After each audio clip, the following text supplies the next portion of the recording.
সম্মানিত প্রবাসী ভাই ও বোনদেরকে উদ্দেশ্য করে বলছি, দৃষ্টি আকর্ষণ করে বলছি, ভিডিওটা ধাক্কা দিবেন না ভাই। আপনাদের কাছে একটু অনুরোধ নিয়ে আসছি আমি, অনুরোধ।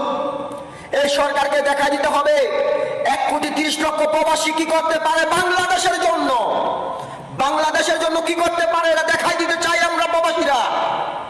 যদি আমরা একতাভাবে কাজ করি, আমরা রেমিটেন্স পাঠাবো না যতদিন আমাদের ভাইয়ের হত্যার বিচার না হবে, যতদিন এ কোটা বাতিল না হবে, বাংলাদেশের মানুষকে কথা বলা অধিকার না দেওয়া হবে, ততদিন কোন রেমিটেন্স বাংলাদেশে পাঠাবেন না। কথাটা মনে রাখবেন। আপনি প্রবাসী, আপনার বাপদাদার টাকা দিয়ে প্রবাসী আসছেন, কোন সরকারের এমপি মন্ত্রীর টাকা দিয়ে আসেন নাই।